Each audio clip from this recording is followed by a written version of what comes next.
नमस्कार दोस्तों, आज आपका मेरे YouTube चैनल भूगोल अनुसंधान केंद्र में बहुत-बहुत स्वागत है। ज्योग्राफी रिसर्च सेंटर इंग्लिश में अपने YouTube चैनल का नाम है geography research centre. Geography research centre यहाँ पे हम ज्योग्राफी पढ़ाते हैं और ज्योग्राफी में आरपीएससी में आती है वो ज्योग्राफी, चाहे एसएससी की हो, सब जगह ज्योग्राफी तो एक ही है। और जो महत्वपूर्ण क्वेश्चन है उनके बारे में अपन बताएंगे, उनकी चर्चा करेंगे।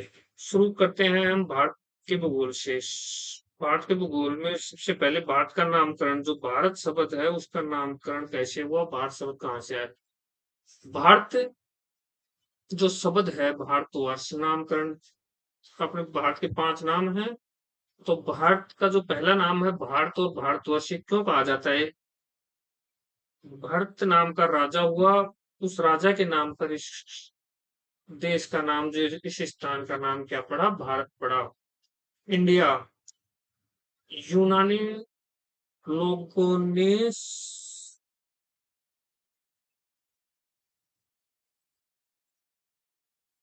यूनानी लोगों ने सिंधु को सिंधु को इंडू कहना शुरू किया। सिंधु को इंडू, इंग्लिश में इंडू कहते थे, यूनानी भाषा में, ग्रीक भाषा में, तो इंडू के नाम से ही क्या पड़ा, इंडिया। हिंदुस्तान, सिंधु से ही हिंदू बना, स का उच्चारण है के रूप में किया जाने लगा। सिंधु से हिंदू, और हिंदू जहाँ रहते हैं उसको हिंदुस्तान, हिंदू, सिंधु के आसपास का क्षेत्र हिंदुस्तान। जम्बू द्वीप, जामुन, जामुन वृक्ष की अधिकता के कारण, जामुन जो वृक्ष है वो यहाँ अधिक मात्रा में पाया जाता था, इस कारण जो दक्षिण एशिया का जो भाग है, ये इंडिया और श्रीलंका, म्यांमार, इनको मिलाकर इसका नाम पड़ा जम्बू द्वीप। ऐसे ही आर्यों का निवास स्थान होने के कारण इसका नाम आर्यवर्त पड़ा, भारत का नाम आर्यवर्त पड़ा। देखो, भारत के हमने 5 नाम जाने आज। भारत, भारतवर्ष, भारत के नाम पर। इंडिया, सिंधु को इंडू कहते थे, इंडू से ही इंडिया शब्द की उत्पत्ति हुई है। हिंदुस्तान, सिंध को हिंद कहते थे, और हिंद जहाँ सिंध नदी का जो क्षेत्र था उसको हिंदुस्तान कहने लगे। जम्बू द्वीप, जामुन वृक्ष की अधिकता के कारण जो भारत है और उसके आसपास का जो क्षेत्र है उसको जम्बू द्वीप कहा जाने लगा। आर्यों के निवास स्थान होने के कारण इसे आर्यवर्त कहा गया। आरपीएससी द्वारा पूछा जाता है संविधान में क्या नाम है, तो इंडिया, इंडिया अर्थात भारत। संविधान में एक लाइन लिखी हुई है, इंडिया अर्थात भारत, राज्यों का संघ। तो इस सीधा सीधा ये पूछ सकता है कि संविधान में कितने नाम हैं, तो संविधान में सिर्फ 2 नाम है, इंडिया और भारत। इसके अलावा कहीं भी तीसरे नाम का जिक्र नहीं होता है। तो भरत के नाम पर भारत पड़ा, सिंधु के नाम पर इंडिया और हिंदू दोनों ही नाम पड़े। जम्बू द्वीप जामुन वृक्ष के अधिकता के कारण पड़ा, और आर्यों के निवास होने के कारण आर्यवर्त पड़ा। और संविधान के हिसाब से 2 नाम है, उनकी हमने चर्चा की। आशा करता हूँ ये आपको समझ में आ गया होगा। अब हम ग्लोब पर भारत की स्थिति देखेंगे। ग्लोब पर भारत की स्थिति देखेंगे, इससे पहले हम एक बार मानचित्र देख लेते हैं। तो ये है अपने विश्व का मानचित्र है, और उसमें ये है भारत। तो ये है विषुवत रेखा, और ये ग्रीनविच रेखा। तो देखो भारत की स्थिति कैसी है, यहाँ कौन सी दिशा होती है, ये पूर्व दिशा है, और ये दिशा है उत्तर। तो भारत की स्थिति हो गई उत्तर पूर्व, उत्तर पूर्व में लोकेटेड है भारत। तो अक्षांश और देशांतर तो आप सब जानते ही होंगे, जो ऐसे सीधी लाइनें रहेंगी वो देशांतर रहेंगी, और जो ऐसी तिरछी लाइन रहेंगी वो अक्षांश कहलाती हैं। अक्षांश तिरछी लाइनें खींची जाती हैं, और देशांतर ये काल्पनिक रेखाएं हैं जो पूरे विश्व में खींची गई हैं कल्पना के आधार पर। तो अब हम वापस वो देखेंगे कि किस प्रकार को भारत की जो स्थिति है वो ग्लोब पर कहाँ पे लोकेटेड है। इनमें अक्षांश की दृष्टि से 4 दृष्टियों से है ये। अक्षांश की दृष्टि से उत्तर में, उत्तरी अक्षांश उत्तर में है, तो उत्तरी अक्षांश हो गया। थोड़ा हाथ तिरछा चल रहा है। और ऐसे ही देशांतर की दृष्टि से, तो देशांतर अभी हमने बात की थी, पूर्वी देशांतर। पूर्वी देशांतर है ग्रीनिच रेखा के इधर स्थित है पूर्व की तरफ। विश्व में उत्तर पूर्व में स्थिति हो गई, और एशिया जो महाद्वीप है यहाँ की जो स्थिति होगी वो दक्षिण होगी, एशिया महाद्वीप के दक्षिण में लोकेटेड है। तो ये अपन ने ग्लोब पर जो बात की है उस स्थिति के बारे में चर्चा की। अक्षांश की दृष्टि से उत्तरी अक्षांश, जब देशांतर की बात हो तो पूर्वी देशांतर, कई बार प्रश्न में आ जाता है पश्चिमी देशांतर, तो वो गलत हो जाएगा। और वैश्विक स्थिति जो है वो उत्तर पूर्व और एशिया महाद्वीप में स्थिति दक्षिण स्थिति। अब देखो थोड़ा सा और देख लेते हैं, ये 0 डिग्री अक्षांश है, इसको बोलते हैं 0 डिग्री अक्षांश, इसको विषुवत रेखा भी बोलते हैं। तो यहाँ से शुरू है 8 डिग्री 4 मिनट से 37 डिग्री 6 मिनट तक, ऐसे ही ये 0 डिग्री देशांतर है, और ये 68 डिग्री 7 मिनट से 97 डिग्री 25 मिनट तक भारत है, यहाँ से यहाँ तक। ये इन अक्षांश और देशांतरों के बीच में भारत की स्थिति है। और एक ये जो महत्वपूर्ण बात है, ये यहाँ से एक रेखा गुजरती है, इसको कहते हैं कर्क रेखा, कर्क रेखा। ठीक है, आशा करता हूँ समझ में आ गया होगा। भारत का विस्तार देखेंगे, अब भारत के विस्तार के बारे में चर्चा करेंगे, कहाँ से कहाँ तक भारत का विस्तार है पृथ्वी पर।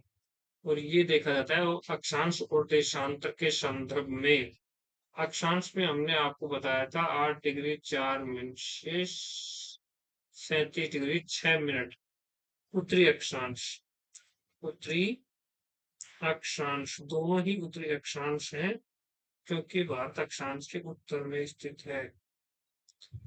इसी प्रकार देशांतरी विस्तार की बात होगी तो 68 डिग्री 7 मिनट से 97 डिग्री 25 मिनट तक, ये जो विस्तार होगा हमेशा पूर्व में लिखा जाएगा, पूर्वी विस्तार बोला जाएगा इसको, पूर्वी देशांतर। 68 डिग्री 7 मिनट से 97 डिग्री 25 मिनट। अब कुल क्षेत्रफल की बात करते हैं हम, तो भारत का जो कुल क्षेत्रफल है 32,87,263, और जब भी क्षेत्रफल की बात होती है तो किलोमीटर स्क्वायर में आता है, इसको भी ध्यान से देख लिया करो। कभी कभी क्षेत्रफल किलोमीटर में भी दे देता है, जो कि हमारा क्वेश्चन गलत हो जाएगा। अब उत्तर से दक्षिण की ओर लंबाई, उत्तर से दक्षिण की ओर जो ये लंबाई है जो भारत की, वो कितनी है? 3214 किलोमीटर। और ये पूर्व से पश्चिम की चौड़ाई, इसको चौड़ाई बोलेंगे 2933 किलोमीटर। स्थलीय सीमा, अब जो भारत ऊपर जो सीमा बनाता है, तटीय सीमा के अलावा जो भारत की सीमा है, जो चाइना, पाकिस्तान, बांग्लादेश के साथ साझा करता है, वो कितनी है? 15,200 किलोमीटर। ये आएगी अपनी 15,200 किलोमीटर। इसी प्रकार तटीय सीमा 7516 किलोमीटर है। जो तटीय सीमा है, जो नीचे वाला जो भाग है, जो पेनिनसुलर भाग है, जो तटीय भाग है, इसकी जो लंबाई है 7516 किलोमीटर है। आशा करता हूँ आपके समझ में आ गया होगा। एक बार दोबारा देख लेते हैं। अक्षांश से विस्तार 8 डिग्री 4 मिनट से 37 डिग्री 6 मिनट है। ये देखो 6 डिग्री 45 मिनट भी आ जाता है, ये इंदिरा पॉइंट से, जो कि डूब चुका है। तो कब डूबा था दोस्तों? ये 26 दिसंबर 2004 को इंदिरा पॉइंट एक सुनामी में डूब गया था। स्थलीय सीमा है वो 8 डिग्री 4 मिनट से 37 डिग्री 6 मिनट उत्तरी अक्षांश पर है। देशांतरी जो विस्तार है 68 डिग्री 7 मिनट से 97 डिग्री 25 मिनट पूर्वी देशांतर। कुल क्षेत्रफल की बात करते हैं तो अपने भारत का कुल क्षेत्रफल 32,87,263 किलोमीटर स्क्वायर है। उत्तर से दक्षिण की ओर लंबाई 3214 किलोमीटर है, उत्तर से दक्षिण की ओर। इसी प्रकार पूर्व से पश्चिम की जो चौड़ाई है 2933 किलोमीटर है। स्थलीय सीमा 15,200 किलोमीटर, और तटीय सीमा की जब बात की जाएगी 7516 किलोमीटर। अब तटीय सीमा नए आंकड़ों में चेंज की हुई है, जो 11,000 के आसपास है, 11,098.81। जो नए आंकड़े आए हैं उनमें 11,000 11,098.81 भी आपको देखने को मिल जाएगा। चलो अब इसके साथ नेक्स्ट स्लाइड पे चलते हैं। कर्क रेखा की स्थिति, जो भारत के मध्य से जो कर्क रेखा गुजरती है, जो यहाँ से जो ये कर्क रेखा गुजरती है, इसकी स्थिति देखेंगे। इसमें दे भी रखा है, ये देखो, जो यहाँ से गुजरती है, उत्तरपुरा से भी होकर गुजरती है, तो ये कर्क रेखा की स्थिति है। तो कर्क रेखा 23.5 डिग्री उत्तरी अक्षांश को क्या बोलते हैं? कर्क रेखा। उत्तरी अक्षांश को कर्क रेखा बोला जाएगा। और कर्क रेखा जो है, इसके एक सूत्र है, राम झा के अंगु मित्र। कर्क रेखा की जो शॉर्ट रेखा वो ये है, राजस्थान, मध्य प्रदेश, झारखंड, झारखंड कैसे नहीं आएगा, पश्चिम बंगाल, गुजरात, मिजोरम और त्रिपुरा। देख लो, यहाँ देख लो नक्शे में एक बार, राजस्थान, गुजरात, मध्य प्रदेश, छत्तीसगढ़, झारखंड, पश्चिम बंगाल और ये त्रिपुरा और मिजोरम। तो इस प्रकार से 1, 2, 3, 4, 5, 6, 7 7 राज्यों से होकर गुजरती है। कितने राज्यों से? 7 राज्यों से। पश्चिम से पूर्व राज्यों का क्रम ये अपन लिख देंगे, कोई दिक्कत वाली बात नहीं है। पश्चिम ये है, तो यहाँ से चलेंगे तो सबसे पहले गुजरात, फिर राजस्थान, फिर मध्य प्रदेश में प्रवेश करती है, फिर छत्तीसगढ़, फिर झारखंड, फिर पश्चिम बंगाल, फिर त्रिपुरा और फिर मिजोरम। तो एक क्रम लिख देंगे। कर्क रेखा पर स्थित प्रमुख शहर, कर्क रेखा पर प्रमुख शहर कौन सा है? रांची पास में है ये, और एक आएगा अपने उदयपुर, त्रिपुरा का एक उदयपुर शहर भी है। सबसे नजदीक स्थित राजधानी, जो कर्क रेखा की बात करते हैं तो इसके सबसे नजदीक स्थित राजधानी की बात जरूर होगी, और ये सब जो कर्क रेखा की सबसे नजदीक स्थित राजधानी है वो है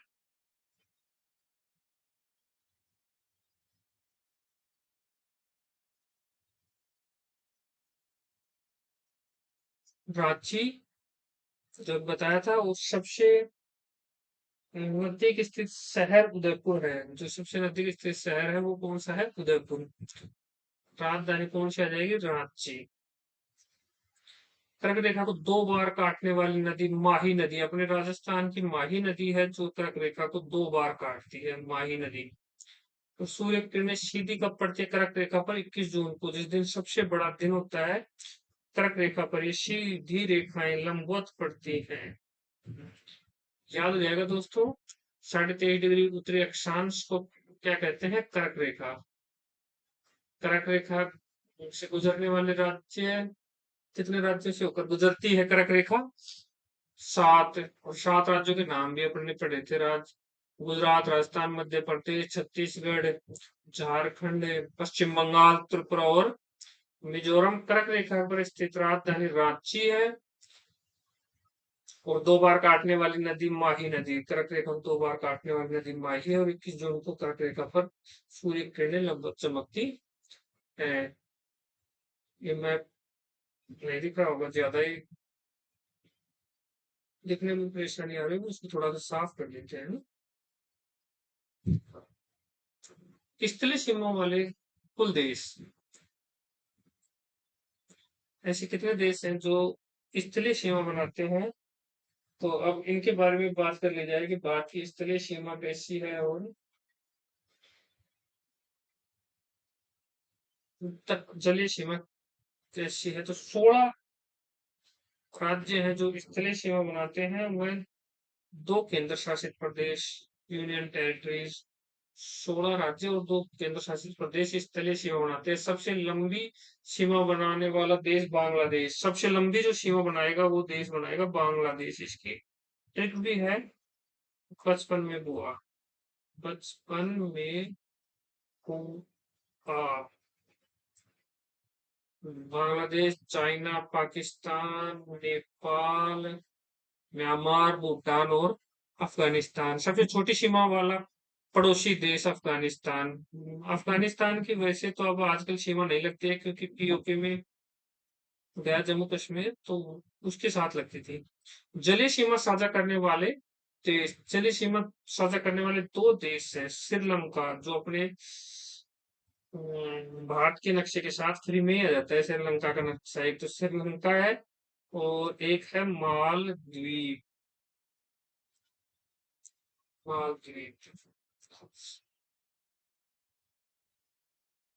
इस पे हाथ नहीं बैठ रहा है।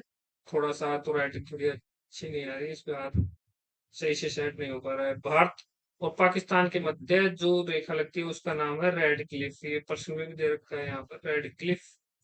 कौन सी रेखा है? Red Cliff. Sir serial red Cliff ने इसका निर्धारण किया था 1947 में, जब भारत आजाद हुआ था तब सर सीरियल रेड क्लिफ ने इस रेखा का निर्धारण किया था। और भारत चीन सीमा मैकमोहन 1914 में, मैकमोहन ने 1914 में। पड़ोसी देशों से सटे भारतीय राज्य, जो पड़ोसी देश हैं उनसे सटे हुए भारत के कौन कौन से राज्य हैं, इनकी चर्चा तो अपने को विस्तार से भारत के मैप पे ही करनी पड़ेगी। अब देखते हैं भारत का मानक समय आईएसटी जो इंडियन स्टैंडर्ड टाइम है। ये जो रेखा है ये किसे कहते हैं? 82.5 डिग्री ईस्ट वाली रेखा को कहते हैं। इलाहाबाद के नैनी शहर से जाती है, 5.5 घंटे आगे है। जो जीएमटी है ग्रीनिच मीन टाइम उससे 5.5 घंटे आगे है। गुजरने वाले राज्यों की कुल संख्या, इससे गुजरने वाले राज्य की कुल संख्या कितनी है? 5। तो एक है यूपी, एमपी, आंधी आंध्र प्रदेश में, छत्तीसगढ़ और उड़ीसा। और ऐसे ही मुख्य केंद्र जो है वो इलाहाबाद के नैनी शहर है, नैनी। इलाहाबाद का नाम क्या कर दिया गया है? प्रयागराज। गुजरने वाले राज्यों के नाम जो ये मैंने अभी लिखवाए हैं, ये पूर्व और पश्चिम छोर में समय का अंतर देखो, 68 डिग्री 7 मिनट और 97 डिग्री 25 मिनट, तो लगभग 29 डिग्री का अंतर हो जाता है। 1 डिग्री में 4 मिनट का अंतर आता है, तो ये कितने हो जाएंगे? 116 मिनट, लगभग 2 घंटे हो गए।